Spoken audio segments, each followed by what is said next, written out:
In 5, 4, 3, 2, 1. What's going on, you filthy animals? Welcome to another episode of Genius Brain Podcast. I'm trying to soundproof this room a little more, but on this side, I definitely have to put curtains here, put some shit there, and some other shit there. But that shit costs money. And none of you guys can see it anyway. So. it doesn't fucking matter. Take his word for it. So we have Edric back here on this podcast. What's up, yo? You stupid ass. This is so fucking disgusting. Do the noise you always fucking make. All right, guys. So I'm not even going to do anything else except the noise. Tell me what this sounds like. What does that sound like, right? Just me calling a dog, right? Hey, come here, boy.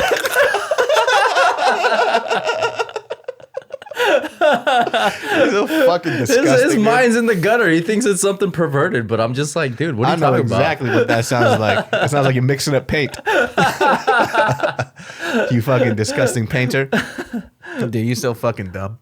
You know, I was thinking about the other day. Yeah. And the only reason why I'm bringing you on this podcast is so we could talk about this shit. It's about your poor life choices.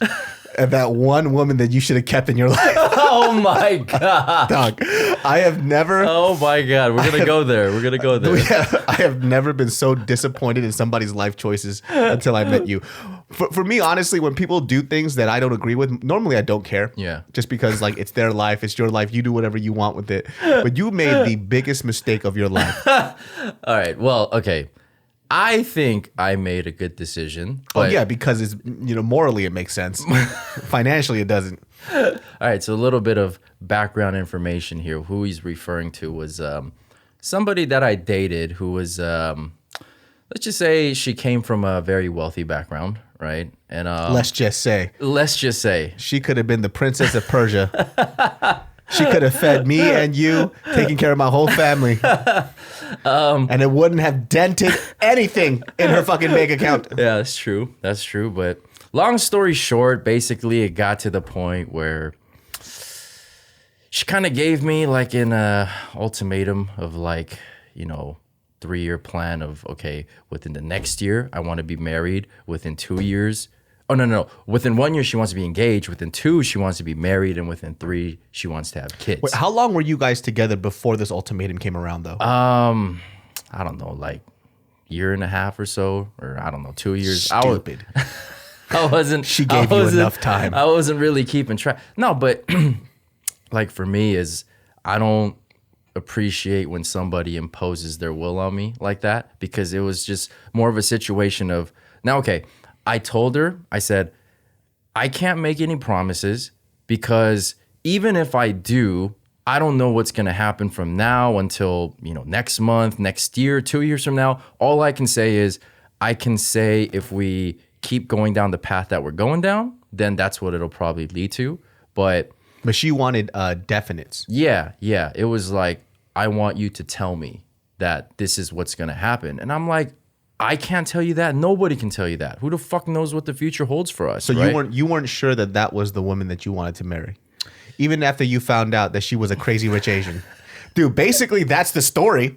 She was a crazy. That's where she's from. Yeah, I mean, but the thing is like, I think initially when we first started dating, she was trying to not make it so obvious. She's trying to kind of hide. I would have never known. Like, yeah, I absolutely. right. She was super like down to earth. Yeah, very sweet. Yeah. And like to me, when I met her the couple of times, I would have never thought that she came from money because number one, she didn't flaunt it. Right. She didn't behave as somebody who came from money. So like, when I met her, I thought she was just some average girl that just worked an average job. Very sweet. Yeah. I mean, I really thought the same thing in the sense of like I didn't know she came from that type of money. And I feel like she kind of had her experiences with that where people would try to use her or like get to. What are you saying, bro? Why are you looking at me and saying that shit? I would have never done that. You brought up this topic. I would have never done that. This is your fantasy that we're talking about through me, right? To be honest with you, I don't even remember her name. Oh, shit. I don't remember her name. I don't care about her name. I just remember. I just saw her as fucking. What do you call it? I call her Lotto. Lotto. I'm kidding. It's your winning lotto ticket that I found out after the fact, though. By the way, I found this out after the fact. I had no clue.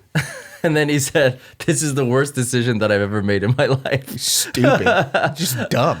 No, but I mean, here's the thing, man. Is I told you about this too. Is like when she had brought up that conversation is when we were preparing the lookbook shoot for Secret Society. That was so a lot of shit was going on, and we had a pretty ambitious project with that. So in order to get everything organized and make sure that everything was going to be what we were hoping we could make, there was a lot of time and energy that went into that. But for her, even knowing that that wasn't the best time to talk about it, and she even prefaced it by saying that, like saying, "Yeah, I know this is not the best time to bring this up to you, but," and then blah, blah, blah. And I was like, fucking hell. This is something else I got to deal with. She could have solved all of our problems. She could have solved. We were struggling so bad on the money aspect. And I believe she even offered she did. To help financially support it. And she, hold on a second. This is what she said that got me the most. This is where I started to hate you as a human being. She said, "You could take whatever and you don't even have to pay me back." And I said, "Wow, what a saint." And you said, "I'm leaving you." It didn't happen in that sequence, man. You are a bad person. No. I mean, here's the thing, man. It's just, as a man and as a principled man, it's just, there was no way that I was even willing to entertain that idea or that offer. It was just more for me, it was just like, I appreciate the moral support and the thought that you have about that you would even be willing to offer that. But I made that very clear. Is like, there's no way that I'm taking your money, for any reason. And all I really need is for you to be in my corner and just give me the moral support. Damn, dude, you sound like a fruity ass movie. What a great choice would have been. Okay, I want it in cold hard cash. Cold hard cash. And I want you to support my really good friend David, because he stopped doing YouTube for 2 years and he still has the same spending habits. And then he's gonna live with us. He's gonna live with us, and all he has to do is clean toilets and make food. That's it. Yeah, I mean, but it is what it is, man. Like, but was the ultimatum the only reason why you didn't want to be with her? Just because? No, because like that was kind of like, I think it showed me a different shade of her that I hadn't previously seen. And that was like her kind of, and this is how I feel. Maybe she felt differently about it, but I just felt that she was kind of saying what mattered to me was not as significant as what's important to her right now, because the thing is, she could have waited like literally a couple of weeks, a month, whatever, to have that conversation. Once we got finished with it, at least, then she knows, okay, that's off my chest, that's off my mind. Now we can have this conversation, which I felt would have been more reasonable. But in the thick of it, when I was, because look at this too, man. You know that when I quit my job to start this shit, right? Yeah. And then so I was living off my savings, and it was obviously getting pretty tough, right? Yeah. And so I was trying to really conserve my money, not go out, be indoors all day, just fucking working on this shit, talking with the factories, whatever. And then it really started to take a toll on me. And then on top of that, we had the lookbook shoot. So, and that shit was no easy task either, man. There were so many moving parts to that.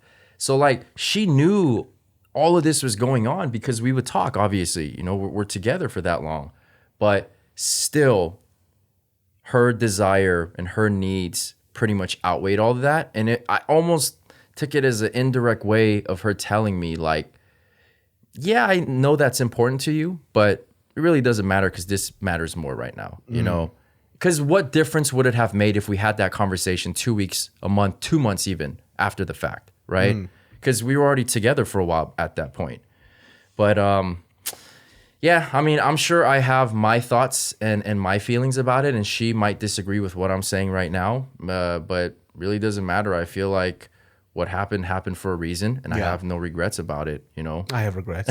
I have so many regrets. You were thinking about the life of private jets, and I miss her. I miss her so much. I miss you so much, Tiffany. That's not her name. Yeah, that isn't. What did the name start with? S. Stephanie. No. I won't say. Okay, you we know? can't say her name. Yeah. Just for privacy reasons, but Fucking hell. Well, I only met her a couple of times, so that's. I know you're talking about like you knew this girl inside out, like, and she had a heart of gold, and she was this. She did. She was with you trash bag. She had a great heart of gold, dude. Oh man, I miss her so much, dude. I remember the times where she and I just sat across the table, didn't talk. She was great, dude. And she would say, "Hey," I'd be like, "Hey," and then we'd be like, "What's up?" No, but I mean, I just memories. I don't know, man. I feel like everybody has their own agendas and priorities in life. Yeah. And at that point, for me, it was about the brand. I'm not gonna say that she didn't matter to me in my She life. was gonna give us money for the brand. You didn't care enough about the brand. I know, man. Hey, you know, I'm kidding. I'm kidding. dude, I'm not gonna say this on the podcast, but I got pretty kind of fed up with that. Her like offering me. You know? Yeah, I know what that feels like though, just because I'm pretty sure in her case she wasn't thinking like, oh, like I need. In her, she was trying to be helpful, but there's something about being able to do stuff on your own with your own will and your own power and your own money. Yeah. Like it doesn't feel the same, and it almost feels like a handout. You don't want a fucking handout. Exactly, man. Exactly. I mean, and I wasn't raised like that. You know Yeah. what I mean? Like, you know, our family we weren't rich. I mean, Yeah. we were fucking poor. So I had to work for everything that I wanted in life. Yeah. And that's just the way I'm built, you know? And so I threw that all away. he said, fuck this. I said, fuck. I was like, I remember Edtwo's girl had really big titties, and I could have lived in those. Oh my God. I would have just fucking held my tongue and just rested in those balloons. Oh shit. And you could have floated away to happiness. A rich man. A very rich man who didn't have to do anything but love a woman. You know what the thing is though? It's like she would talk to my friends, like, because she in her mind could not figure out why I was so reluctant to give that type of commitment that she wanted. So she would go to my friends and like kind of, and you know that she knows if she talks to them about it, that they're going to talk to me about it. You know what I mean? Of course, that's default. Exactly. So she would kind of go to them and be like, yeah, I don't understand why, you know, Ed doesn't want to commit like that, because, you know, we get along, and, you know, like I have money, and then like if we get married, then that, you know, that would also be his, like what's mine is his. But I think from the very beginning, I made it so clear, like, I don't give a fuck about how much money you have. Yeah. You know? It seems like for her, she's probably used to that type of treatment. And it's kind of interesting in her case where she doesn't want to be judged or develop relationships for that, but that's her trump card. Right. So That's dude, that's the thing, man. At the end of it, I felt like she was almost hanging that shit over my head. it's like, why wouldn't you want to be with me? Like, I have money. Exactly. She was talking to the wrong person. Yeah, and that I got fucking insulted by that. Yeah. I'm like, Should have dude, said that to me. you'd have been like, let me think about it. Hell yeah. She was like, right when she said this, she would have been like, listen, I don't get it. Yeah. What's mine would be yours. Well, why didn't you say it in the first place, bitch? Then I would have said yes a long time ago. Do I buy the engagement, or do you buy your own? And then you give it to me, exactly. and then I surprise you with something you already know that I have. How is this going to work? Because I can't buy you something really big. And then you buy the house, right? And then the car, and then do you go to work, and then I put a ribbon on the house as if you didn't know, and I cut it saying it's happy birthday. Because I don't know how this relationship works out, but I'm willing to figure it out. I'm making sacrifices. It's like, I'm going to be a stay-at-home dad. Don't you worry about it. I'm going to take care of the kids. I'll take care of the fucking kids. I'll get a 6-pack. I don't give a fuck. Hey, you know what, man? Like, to each their own. I know some people out there can live like that. I can't. Like, if I don't have that type of like drive and ambition in my life, I just would feel like it's just hard to end up being with somebody that you just don't click with in that sense either. Yeah. Because at the end of the day, man, we always talk about this shit too. You can't leave with the money that you have on this earth anyway. So what does it fucking matter? Exactly. And for me, it's like what matters more is about really doing and trying to accomplish something that's meaningful to me. And like I was saying, at that time and place, and especially in our relationship, I would have hoped and even assumed that she would understand how important it was to me, especially because she even made an offer, remember, about moving to her home country. That's right. Yeah. The biggest offer you Yeah. denied. And I said, if you know me, you already know what my answer to that is. Because we just started the clothing brand too at that point. Yeah, well, no. It was right before that. It was, Oh. or no. I'm sorry. I think it was just, after we launched it. Yeah. I think that's what it was. I don't know. The timeline's a little hazy for me. The point of that was that during that time, like she should have known, like, yo, I just started something that I'm very passionate about. Yeah. You know, I'm not going to leave it. Exactly. So what are you thinking? And to know the sacrifices that I made for it. You know what I Are you mean? going to bring David with me, or like did she even offer that and put it on the table? It's like, so you're gonna get Dave a place too, right? Like, yeah, what the fuck? Like I can come. Mariel speaks Taiwanese Mandarin. Like she needs a place. This is all about you and the boat that you missed. I know, dude. Yo, that's a great film. It's called The Boat That I Missed. It's called The Boat That You Missed. And it's not even about the main character. It's about the guy just on the side. Like, what's wrong with him, dude? Yeah.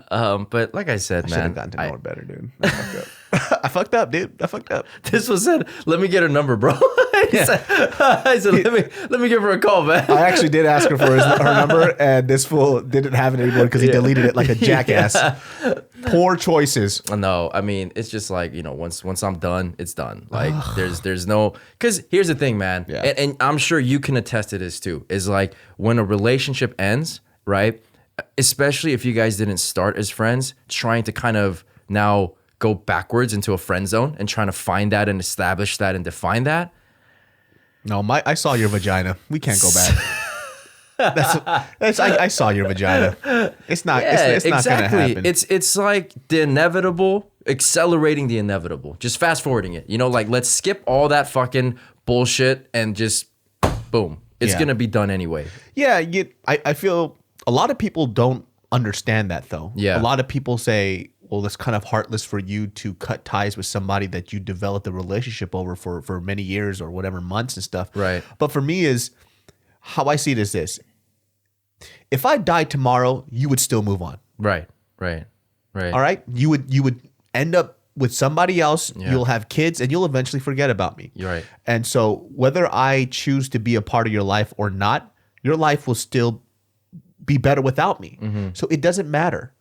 That's what I'm saying. Ultimately, in the grand scheme of things, it didn't work out for a reason. And that doesn't mean that you need to put your life on pause now. I mean, sure, take your time to fucking go through all the emotions of being sad, angry, whatever. But yeah, like you said, you are going to eventually move on. And just the difference with me is I don't really believe in kind of dwelling on that, what's already done. It's like, all right, it's fucking over with. Now move on. yeah, exactly. I got things that I need to focus on. When you're with that person, you're choosing to make the sacrifices with like time and energy to dedicate towards them. But then once they're not part of that picture anymore, it's like, dude, I got other shit that will quickly take up that time and energy. And I got friends too. You got friends. Come on now, dude. Yeah, we're and adults. I saw your vagina. Like that's all I'm gonna picture now. And it's just like, oh, I can't do that. Yeah, because it was like at the end of it, there was kind of like, well, maybe in the future, there might be a possibility. And I said, absolutely not. Damn, dude, you cold-blooded as fuck. No, That's tight though. That's good. Yeah, I wouldn't have said that.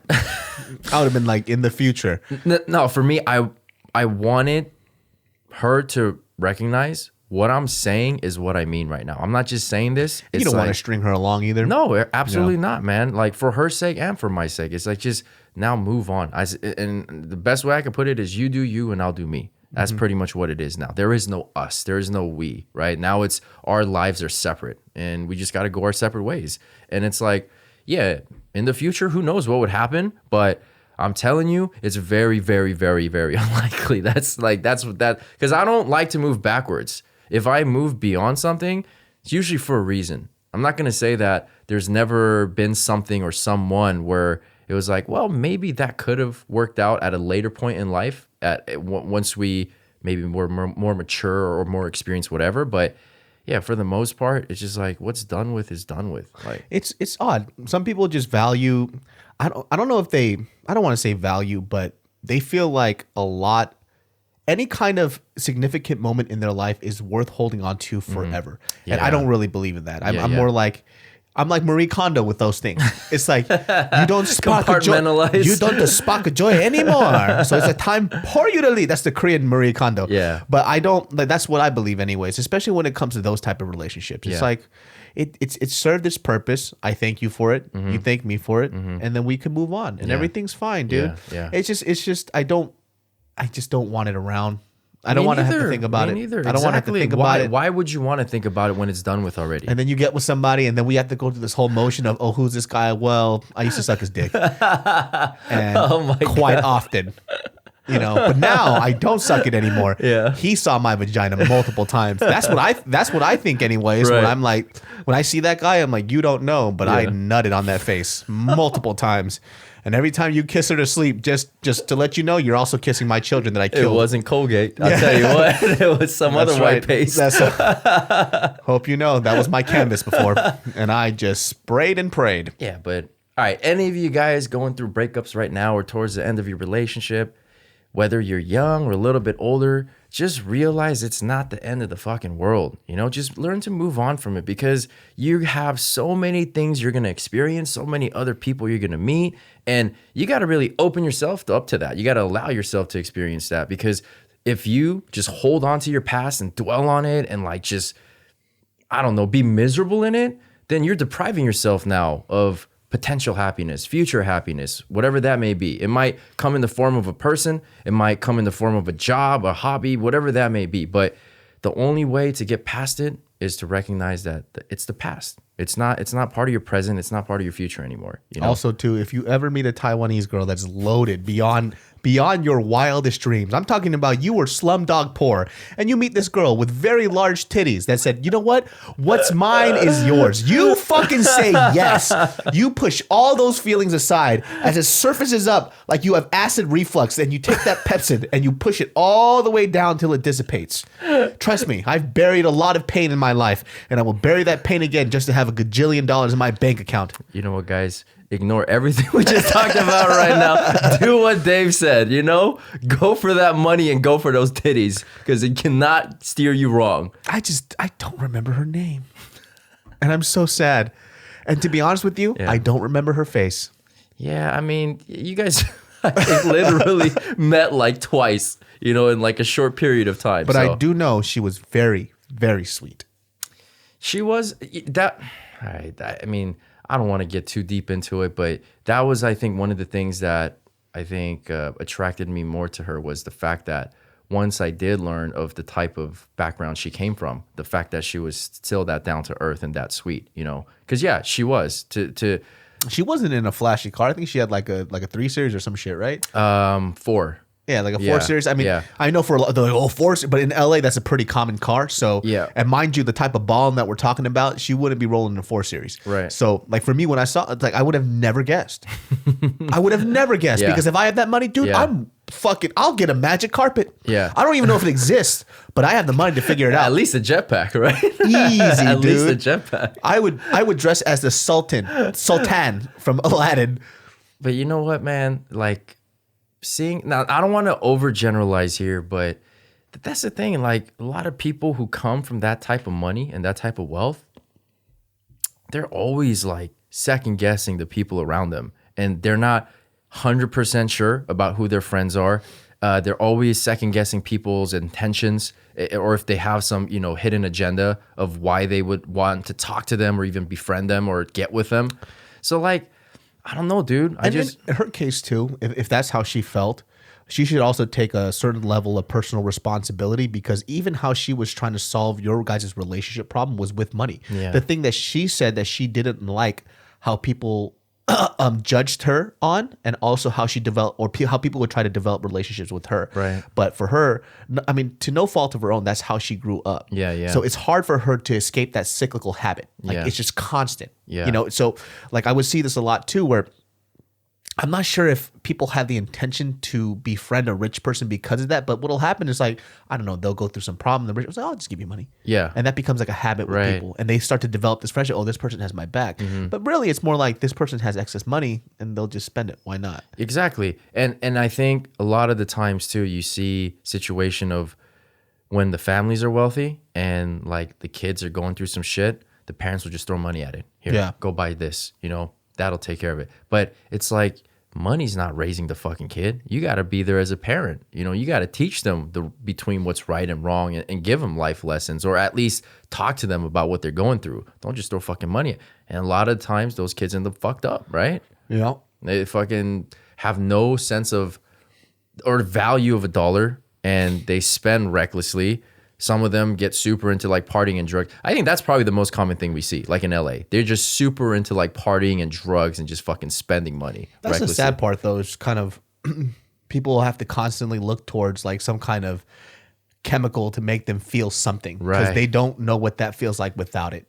I mean, Because there's no challenge. exactly. That's what I like. When everything is served to you on a fucking gold platter, not even a silver platter, like a gold platter, and it's like everyone around you are yes men and yes women.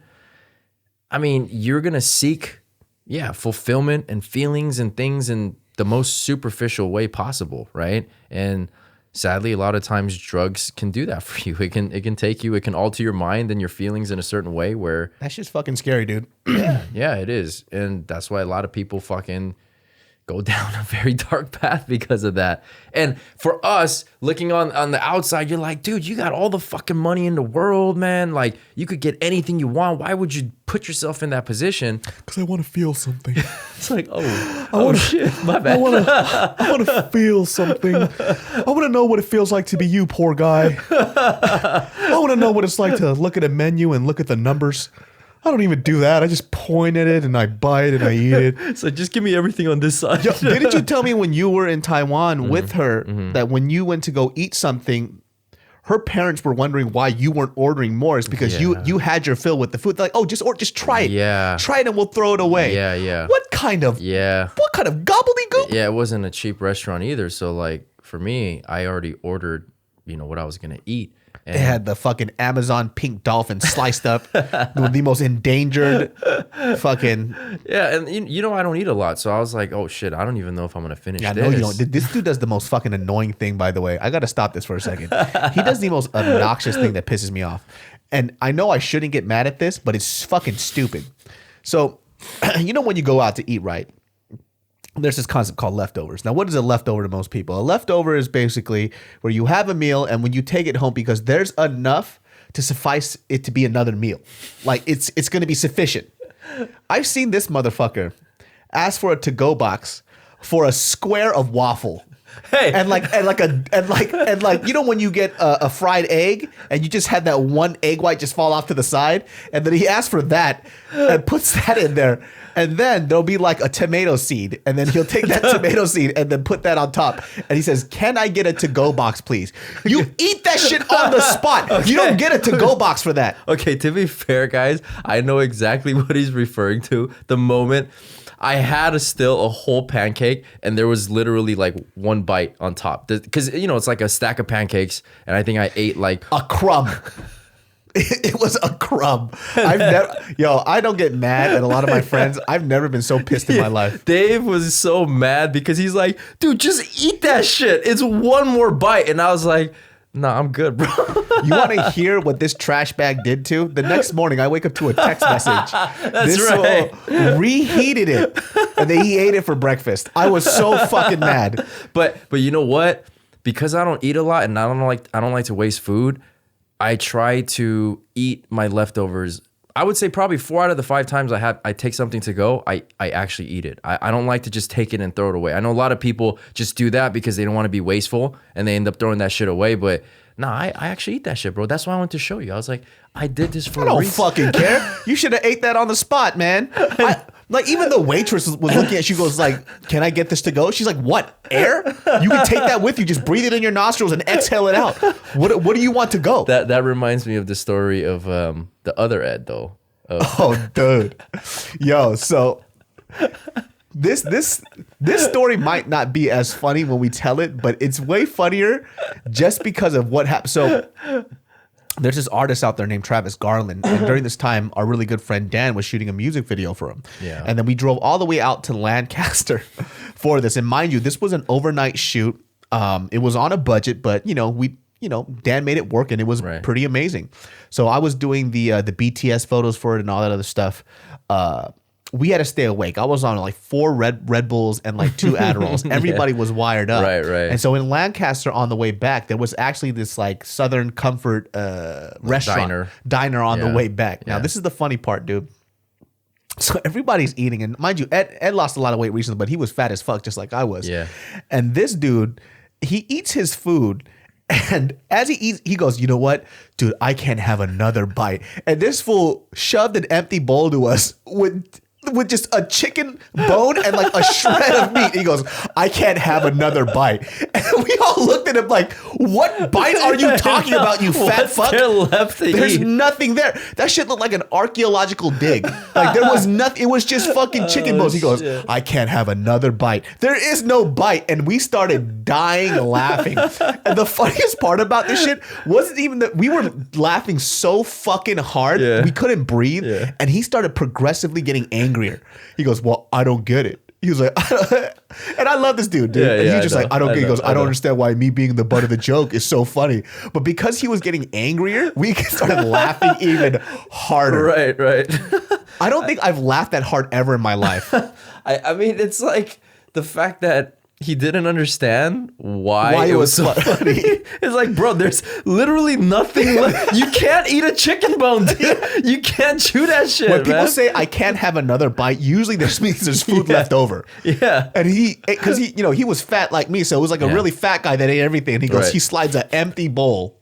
I think the funny thing is that he's like, take this away from me. Take this away from me. I can't. If you leave it here, Like, I'm gonna. were you going to eat the chicken bones? Is that what you're telling us? Is this what you're offering us? Exactly. That shit was so fucking funny, man. See, but the difference is that when I say I can't. All right, here's the difference though. Is I told you, man. Like my doctor said, don't eat until you feel full because you're not going to do yourself any favors because of my acid reflux. So I get to the point where I feel like satiated, like, okay, you know what? That's good. And then I stop myself because that one extra bite could take me over now to a point where I didn't enjoy that meal as much as I could have if I just stopped there. So that's why What are you, like 106 pounds? Actually, you know what, man? I've gained weight in my 30s now. How much do you weigh? Now I'm at, okay, so I hit 150 and now I'm back down to like, I think 145. Yeah. I was 140 pounds in the 5th grade. No, but the shit is now when I fucking gain weight, all to here, man. I mean, you've seen that. You've seen it. Everybody's shocked. They're like, where the fuck did that come from? Because you look like E.T.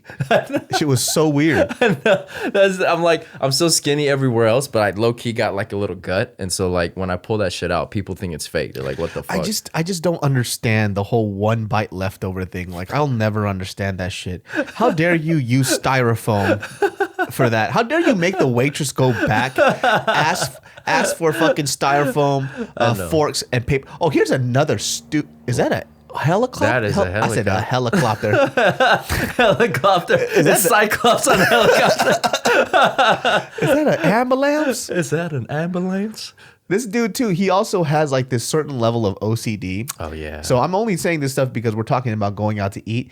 He does this thing with napkins that also infuriates me. He can't once the napkin touches his lips, it's done. Yep. It's completely done. He can't fold it, use another side of the napkin. It's one wipe, go. Okay, to be fair, I can use the other side, but only one side. So, okay, let's say I get it, wipe. I could do the other side, wipe. That's it. Because here's my logic is that there is no logic to that. There's nothing that you can say that'll prove that point. It's just a mental defect that I have. No, because my thing is that why are you using napkins? To clean yourself, right? So why the fuck would you want to keep using a side that you already use? Like if you have grease on your mouth, you want to wipe that shit off and then use a clean side, right? Speaking of that, that's why I fucking hate In-N-Out napkins, man. It's like fucking 2019. You put the fucking napkins on the side. Don't put it over the cheeseburger and let the grease and the cheese and the fucking special sauce soak into that shit. I can't even use it, you know? So it's like... You're so weird. Who fucking cares, man? It's an In-N-Out burger. I know, but Let me tell you something right now, man. If an In-N-Out burger comes out, that delicious burger comes out, and the first thing you think about is, God damn, these napkins. because that's the first thing I see. You're gonna be a serial killer, dude. Those are facts. You sure it's not a shoe salesman? Yeah, shoes. Yeah, so we got you. So you guys remember Z from the podcast earlier. Z, since we've known him since day one, he has because he's from Sweden. And we forget sometimes because his English is so damn good. Right. We forget that he doesn't know a lot of like either American things, or he has this habit of mixing things together that just doesn't fucking make sense. But he says it with like the utmost confidence. Yeah. How did he like when he was like, Dan, I could really go for some cantaloupe. Cantaloupe? Who the fuck is that? And then we were at a 7-Eleven one time, and then I was looking at Twinkies, and then so I was thinking about getting some. And he's like, "Oh, those are the Yum Yums, right?" And I'm like, "The what?" That's like the what? He said the Yum Yums. I'm like, "What are you looking at, bro? What are the Yum Yums?" He said that. I'm like, "These are fucking Twinkies, bro. What do you mean?" Who the fuck does he call Yum? How's it a Yum Yum? That's what I'm saying. But I don't know, man. I think like he takes. I know there's a Yum Yum donut. Right? Yeah, so that's what I thought. I thought maybe he's just like taking what he saw, and it's just kind of getting jumbled up in his head, and that automatically becomes associated with a certain thing, you know? And Mariel does that shit too. And you would really? think that some people would just second guess what they're saying, but Yeah. they don't. I actually have like in my phone, I wrote a lot of stuff that Mariel says. Yeah. I can't find it. It's in my iPhone somewhere. That's what we said we were going to do with Z. Like, we're Yeah. going to keep a list of all right, so what we were talking about right now about the shoe salesman is yesterday I was talking about the new docuseries on Netflix about Ted Bundy. You know, he's a serial killer. And then so I brought that up, and he was like, "Wait, what? The shoe salesman?" And I was like, "The who?" And I was like, "Oh my God."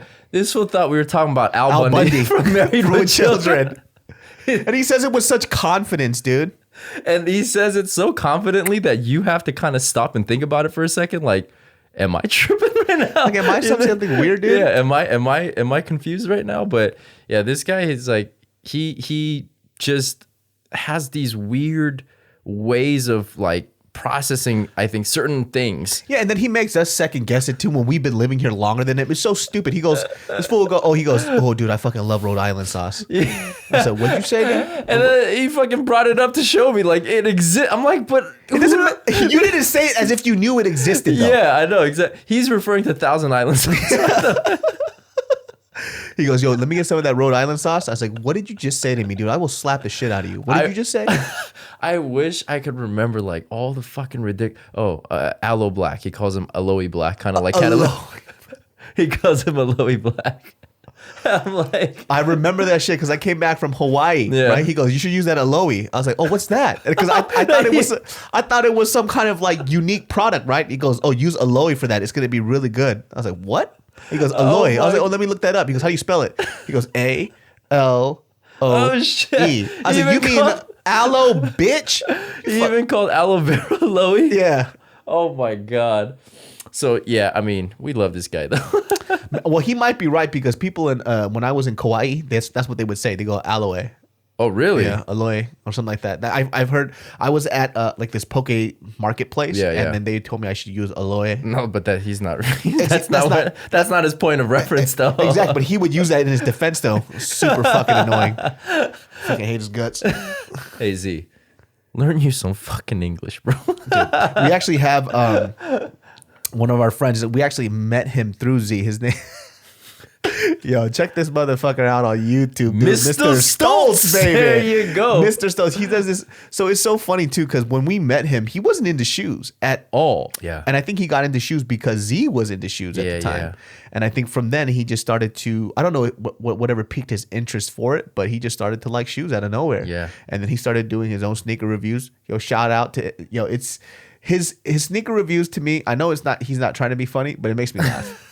It makes me laugh. I know it's very serious, but it's something about it. Yo, when he first used to do these sneaker reviews, this motherfucker used to dress up in a fucking the collar button up shirt that it said Mr. Stoltz on it. So before his YouTube even had subscribers, this fool brought out merch. I fucking love this guy, dude. Yo, this guy was in it, man. I love this motherfucker. Hey, but you know what?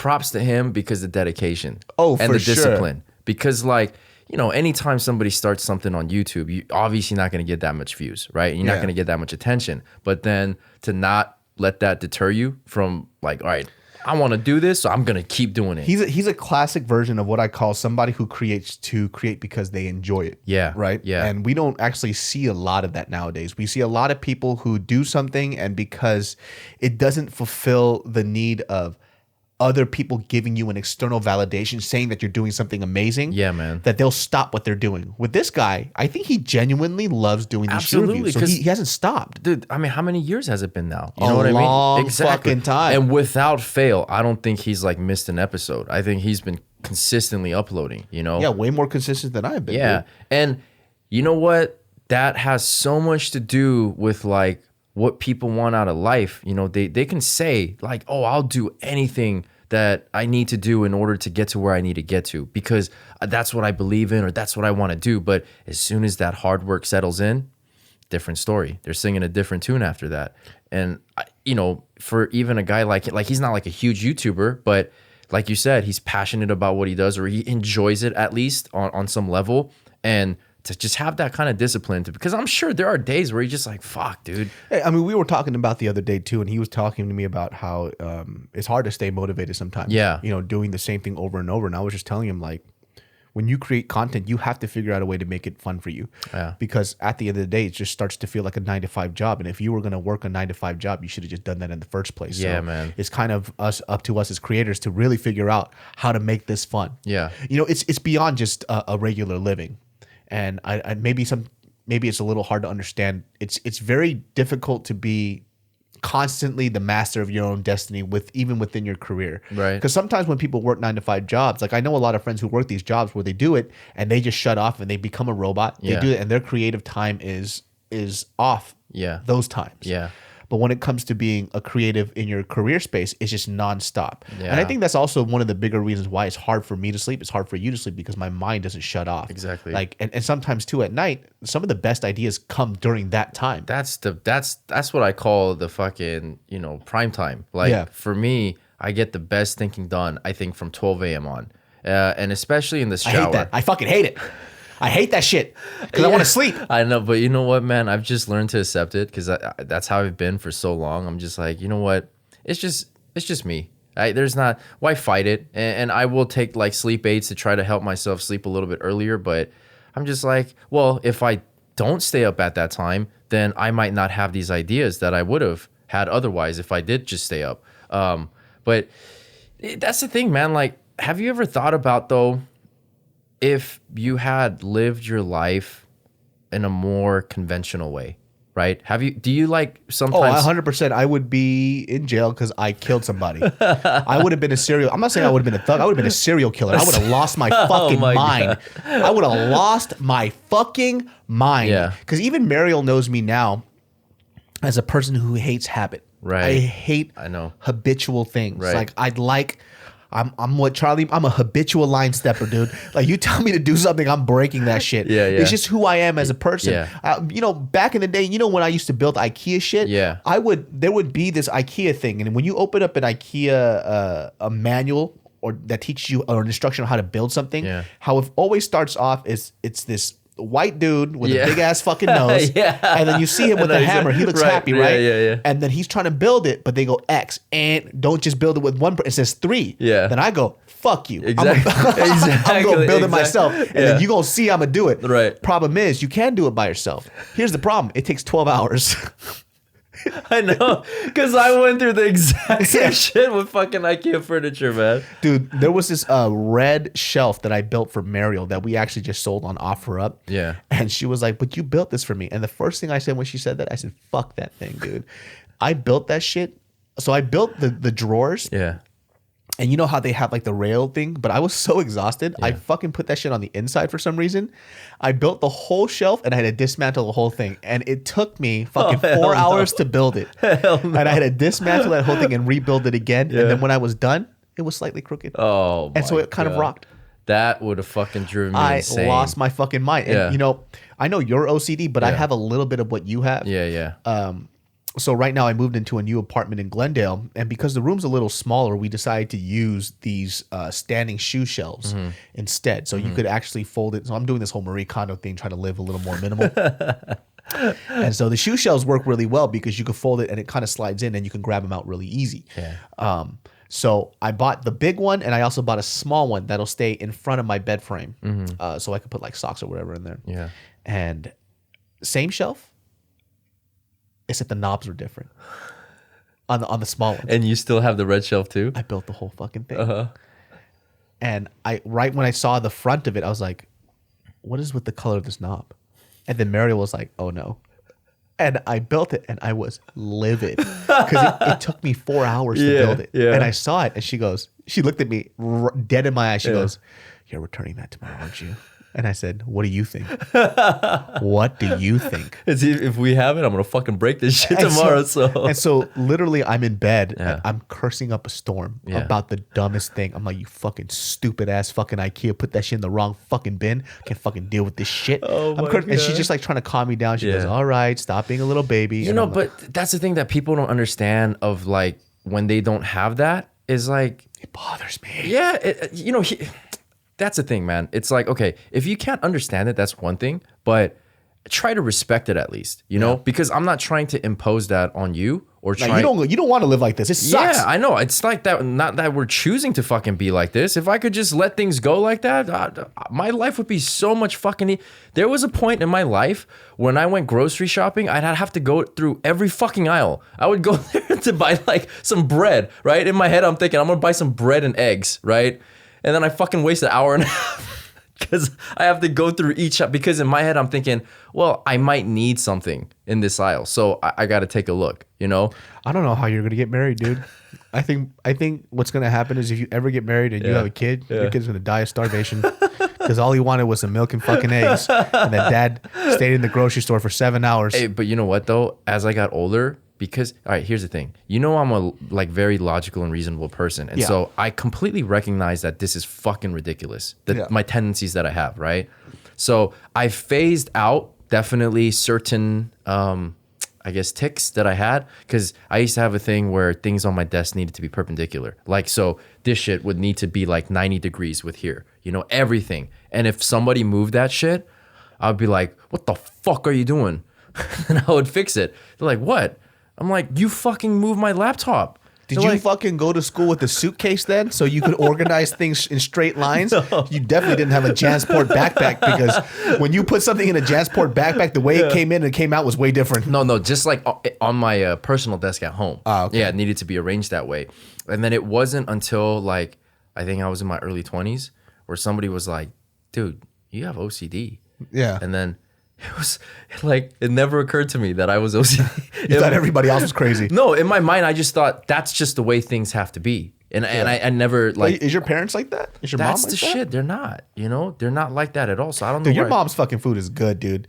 Like, Shout out to moms, you know. Yo, I'm kind of surprised because I'm usually very picky about other Korean moms' Korean food. Yeah. And I usually don't like it as much as my mom's. Yeah, Now, yeah. Of course, my mom's is preferred because I grew up with it. But like, it's weird for me to eat another Korean mom's food and be like, "This is fucking good." Yeah. Because usually what happens is when somebody tells me that their mom can cook, Yeah. they're usually not that good. Right. I mean, everybody likes to say their mom's food is the best food, but like when I say it, it's not just a personal opinion. Other people say it too. Yeah, other people, like our family members, they love coming to our place, relatives and stuff, because if they know my mom's cooking, they're like, "Oh shit, this is gonna be a good dinner." And it's weird too because home cooks usually don't care about aesthetics. right. And your mom's aesthetics on her food is on point. Yeah. It's on, because my mom doesn't give a fuck about aesthetics, but Yeah. it tastes amazing. Yeah. Your mom has aesthetics. She cares Yeah. about plating, the way it looks. Yeah. Like her kimbap was perfect. Yeah. Dude. So we shot JK News the other day, and then like I had met up with my pops right before, and then my mom sent like a thing of kimbap with him. So for those of you who don't know what that is, it's kind of like seaweed wrapped in rice with like vegetables and meat and stuff. It's like Korean sushi rolls. Yeah, pretty much. But it's not made as like a dine-in type of thing. Yeah. For us, we call it toshirak, which is our like to-go food. Right. Like our lunch pail type of stuff. Yeah. And it's typically, you'll see it a lot in like Korean toshirak. Yeah, and then so I just shared it because I had it with everybody that was there, and then I knew how it was gonna taste because I've had it all you my had it all the life, time. but You know, that's the thing. It fucked me up though, because I grew up eating that. So I was spoiled with good food. That's probably like the only thing I was spoiled with. And then it was hard for me to want to eat out like at Korean restaurants to pay for it. Cause I'm like, dude, I know my mom's would taste better. Of course. And I don't want to pay for something that I feel is inferior, you know? So whenever people would be like, hey, let's go eat at a Korean restaurant, I'm like, I'll just meet you guys afterwards. Yeah, I mean, there's like specialty Korean restaurants that definitely makes food better than my mom just because a lot of the stuff that my mom makes, I say like half of it's kind of like more the instant stuff, right? Yeah. For them, if they're going to be artisanal about it, of course it's going to be better than my mom's. Yeah. Like they have, like for example, like if they're going to do like, I don't know, like that special like chook and shit. Like my mom's not going to go that far to make chook, like rice porridge. Like rice porridge is like poor folks' food. It's like when you're sick. You know what I mean? She's not going to go ahead and do the chef artisanal route for that. Yeah. So of course there's going to be better, but you know, just like simple shit like my mom's kimchi, her panchan, her side dishes, right? Well, even moms making kimchi, I feel like is such a rare thing now, because a lot of the times it'll just be store bought. They don't want to go through that process. My mom doesn't do the Napa cabbage one anymore. Oh, okay. She does like oi kimchi. She does like the pa kimchi, because you could do it in smaller batches. Yeah. But the big, because like number one, it was a church event thing. So when my mom used to make kimchi, and kimchi for those of you who don't know, it's a fermented cabbage. It's Napa cabbage that's fermented with fish sauce, sesame seeds, soy sauce, sea salt, and red pepper flakes. A lot of other different variations. Sometimes you'll see squid in there. I'm not going to go really into it, but when my parents would do it, it was a big event. Yeah. So they would get their homegirls or whatever, and they would all sit down together, and they would make a fat batch, and everybody would take their batch home. So the problem with that is a lot of ajumas would stop doing it because all their kids left the house. So who's going to eat all that kimchi? That's right. true. So they wouldn't make it anymore. Yeah. And then so my mom, I just remember as a kid watching all the ladies come to my parents' house, and my mom and them would make fat batches of kimchi, and everybody would take their stuff. Yeah, because dude, it's like so much work already done for them. It was you know? so fucking good too. Yeah. And my mom too. So back in the day, even like unless you get like really good supermarket kimchi, it doesn't taste that good. So because they're doing it very basic, right? They're not really going above and beyond. They're not really like, there's no love in it. You know what I mean? Yeah. And, you know, and sometimes like the great thing about home cooking is that it does taste different every time. There's like sometimes a little saltier, sometimes it's not, you know. Yeah. I mean, because like, you know, sometimes I'll like get my mom's recipe for something simple, right? Something I can make at home fairly easily. And then I make it and it just doesn't taste the same, man. It's not good. Taste the same. Like I had, I just bought some kimchi the other day because I made kimchi jjigae. Yeah. But I ate it and I was like, it's good, but the biggest difference is it's not made with my mom's kimchi. So I was like, exactly. so it doesn't. That's like the main ingredient too. So yeah, it doesn't really have that stank to it that I normally like. And so when like my mom one time too, this is during the time where you really couldn't get a lot of great supermarket stuff, or the kimchi just wasn't that good. Yeah. I came back from college, and then my mom put out this plate of kimchi, and I ate it, and I go, "What the hell is this?" And she was like, "What?" I was like, "You didn't make this. It tastes terrible. What is this?" Right? And she's like, "How did you know that?" I was like, "It tastes like trash. Don't fucking serve me this." It's like, you don't think I know the difference between yours and, you know, somebody else's? It was so flavorless. I was like, why would you eat this? She goes, I just didn't have enough time. I was, well, you don't have to make it. Yeah. I just don't want to eat this. Yeah. You know? It's like, you don't have to take offense to it. Yeah, you know, it's like, it's not like you made it. I'm Yeah. just saying, like, you don't have to get it for me. Like, just it's bad. No, but I think like with the presentation thing with my mom, she's really good with her hands. Like, she's really good at arts and crafts. Yeah. So I wish she would just open up a restaurant. I know it's a lot of work, but she's good. But people have been telling her for like, I don't know, I would say most of her adult life, like, you need to open up a restaurant, right? But we had a family friend that owned a restaurant before, and like when they were first starting out, she went out there to help them out, and I don't think she'd be able to handle it. Just It's a lot of work. Yeah, just on the day to day. You know, I wasn't thinking so much that she could do like maybe a restaurant, but she could do like Korean bentos. Oh, I see. You know, kimbap, tonkatsu, and all this other stuff, Yeah. and like just that alone. Because she could make that in batches, and it would be so I would buy that shit, dude. My mom's a fucking hustler, man. Like, you know, when we were like struggling and shit, she would make different types of katsu, like so shrimp, pork, beef, chicken, and then she would make them in like big batches, and then freeze all of them, and then like they would fry it on the spot, right? Yeah. Well, no, like neighborhood moms and like friends of friends, they would hear about it, and then, you know, a lot of them don't want to prepare too much. It's a lot of work. Yeah, so like they would just buy it for their kids, and then even like a small local market started picking up on it, you know? So I know that she does make good food, but you know, I just feel like now that she's a little bit older too, it would be even harder for her to do that on like a big scale. Because back then she was like in her 40s. Yeah. So it's a little bit more manageable. But How now old is your mom now? She's 61. Oh, she looks good. Yeah. Yeah. As you can see, I have my parents' genes. They both look young. Shut the fuck up. This is a podcast. All right. Half of them can't see your fucking face. You trash bag. Imagine. Yeah. But your mom's food is really good because I remember your parents were asking like when we were going to come over and eat. Yeah. And to be honest with you, I wasn't expecting much. I was like, this fool talks up his mom so much. She prepped up a feast that Dude, that night, shit was so fucking good because I hadn't been home in a while either. That's true. So to it was nice meal. to have a home cooked Korean meal, and that shit was fucking good, dude. And it's interesting because your dad's demeanor is the complete opposite of your mom's. Right.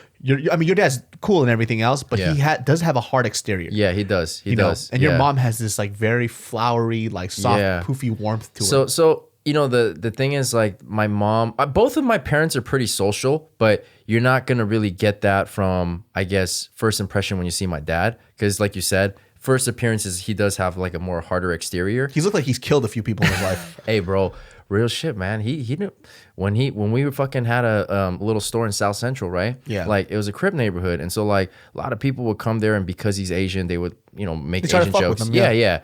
And like one time, one guy got really obnoxious, and he was a gangbanger, right? My dad like. There was a counter and it was slightly elevated, and then so like the customer kind of had to look up. He fucking put his foot on the counter and started tying his shoe. Like, right? He started cussing, and the dude was like, "Yo, man, my bad." I was just playing, because they thought he knew karate for reals. Once he saw like my dad was tying his shoelaces, and he's like, "We're gonna fight."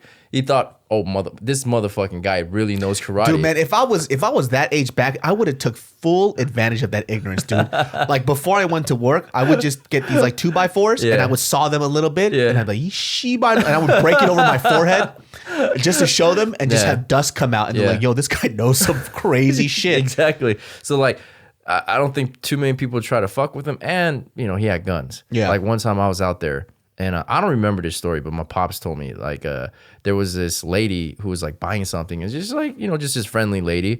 And then he said, I was standing there and all of a sudden I took the gun from underneath the counter and slammed it on the table in front of her. And she like freaked out. And my dad's like, "What are you doing?" I was like, "I don't know." Because I think I didn't have a concept of like how lethal that gun is. Yeah, that gun is. And to me, it was just like, I think it's cool, right? Yeah. So I just kind of pulled it out and slammed it on the table. And then I guess she almost like had a heart attack. Of course, I would have had a heart attack too. It's like, what the fuck? I'm just a customer. I was like, "Oh, I don't know. It's a gun." One memory that I have is like, the zigzags. You know how there's like an old like Jewish looking dude on there, like this grandpa with the beard or whatever. I thought it was Jesus. And so I asked my pops, "Why is Jesus smoking?" Oh my god! And my parents aren't religious, so he was just like, "What are you talking about? Like that isn't that Jesus?" Oh my god, dude! I didn't know, man. I just remembered every time I think about like liquor stores and stuff, the only thing I remember or I think about, the first thing that comes to mind is the smell of like Black and Milds and fucking like, hell yeah, and then grape swishers and all dude, that stuff. all day, bro. They would come in and buy that shit like is like crack, because they that need shit it. Smells so good though. Yeah, I used to smoke Black and Milds too. They still have Black and Milds and shit, right? Yeah. But with the swishers, is so Yeah, of course. Yeah. But then they started like selling the paper and shit. So it was a lot easier. They didn't have to. Yeah, I remember one time too, man. Like this dude walked in. This is like when my pops is in Compton, and then he had tatted on his fucking forehead. I think it was like F-13, some like I don't know faction of like the Mexican mafia. I remember looking at him. Is like, yep. This guy made his choice in life. That's commitment right there. You can't really go back from that shit, dude. It was like this big on his fucking forehead, Pretty much advertising and broadcasting like, yeah, this is what I am. I'm like, you have to really be, Dude, I can't even get a regular tattoo, man. I can't commit to that shit. I can't because I'm OCD. Oh, you'd be game over, dude. Yeah, that dude. shit would have to be perpendicular to your veins and shit. But you know what? If there's one person that I would get it from, it's Jun Cha. You know who that is? His Instagram's pretty crazy, right? Yeah, like, he's like, like this motherfucker does takes like murals. a year to get like if not longer. And it's like expensive as fuck. And right? and the thing is like the first time I'd heard about him was through like a friend's friend, and I guess she went to art school with him or something, and and she was like, oh yeah, this guy I went to art school with is like kind of coming up in the tattoo world. And at that time, his deposit and like wait time was minimal, you know? He wasn't anybody at that point. He was still fucking great though, even back then when he was But he didn't have a name. So yeah. if you don't have a name, nobody's gonna pay for that shit. Yeah, so I was just kind of like, I don't know. And then a year went by, 2 years went by, and you started to fucking blow up. And I was like, fuck, I regret that. I should have done it. You would have got a Jun Tao original. Jun Tao is the dude from Rush Hour. Oh shit. Jun Tao. Yeah, that's what I meant, dude. Jun Tao is You would have got a Jun Tao original, dude. That shit would have been tight as fuck. That would have been, but yeah. Yeah. Well, anyways, guys, we just hit about an hour. Mm-hmm. Yeah, I don't remember what the fuck we're gonna call this podcast. This episode is called Edric's Poor Choices. Fucking. My poor choices in life. Learn from it. What you got to take away from it is Stacy, I miss you. That's not her name, man. I don't remember. it's Susan, hit me up. We'll call her Susan. Okay. Susan, he misses you. That's fucked up, but it's true. Anyways, guys, remember you guys can find us on. A lot of people keep asking the same thing, like, how come you're not on Spotify, bitch? All you have to do is look it up on Spotify. It's right there. I'm so sick of that shit. God damn it. Just kidding. I love you. Spotify. We're talking about iTunes podcasts. We're talking about Stitcher. We're talking about CastBox. You trying to get their support and you criticize them. No, it's just like, they're like, I know. How come you're not on Spotify? Yeah. You just had to type it in. Exactly. Did you even check? Did you just type in Genius Brain? Check on it? Oh, you know what it is? It's probably this. Genius Brain is one word. Oh, don't space it out. It's something completely different. But anyways, thank you guys very much. Appreciate you so much. Edric, where can they find you? On Instagram, Edtwo, EDTWO, and then also visit the site, secretsociety.com. That's SCRTSOCIETY. Society. Yeah, Secret Society. We're actually going to come out with a, real quick. Are we going to make the announcement right now? Yeah. All right. Just because. Do the honors, my friend. We're going to put some heat on ourselves right now. So that 213 collection is basically a representation of LA. And so for the first small capsule collection we're doing a K-Town release. So be ready for that in like the next month or so. So yes, keep your eye open for sir. that. All right, y'all. See y'all next time. All right, peace, yo.